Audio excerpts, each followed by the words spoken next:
मर्जी कर्म योग, ज्ञान योग, भक्ति योग, इनमें से श्रेष्ठ कौन सा है प्रभु? भैया तीनों भगवान की प्राप्ति कराने वाले हैं। अपने मन के अनुसार जो प्रिय लगे उस योग को स्वीकार कर लेना चाहिए।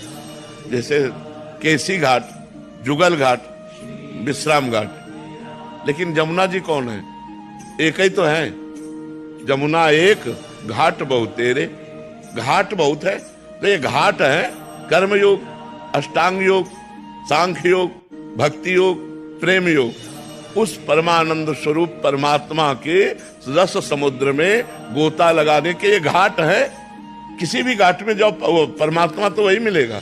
परमात्मा 10-20 थोड़ी है, वो तो एक ही है। विश्राम घाट में गोता लगाओ तो यमुना जी, जुगल घाट में गोता लगाओ तो यमुना जी, केसी घाट में गोता लगाओ तो यमुना जी है, तो यमुना जी तो वही कृष्ण परमानंद स्वरूप परमात्मा, वही आनंद का अनुभव कराने के लिए ये अलग अलग रुचि के मार्ग दिए हैं कि जिसका कर्म योग में रुचि है तो कर्म योग से भगवान के मार्ग में जाए, अष्टांग योग से रुचि तो अष्टांग योग से जाए, सांख्य योग से रुचि तो सांख्य योग से, भक्ति योग, प्रेम योग, जिस योग में तुम्हारी रुचि हो उस योग से चलो। मिलने वाले परमात्मा ही है। और सब योग का एक ही सूत्र है, संसार का चिंतन छोड़ना, भगवान का निरंतर चिंतन करना। हर योग का।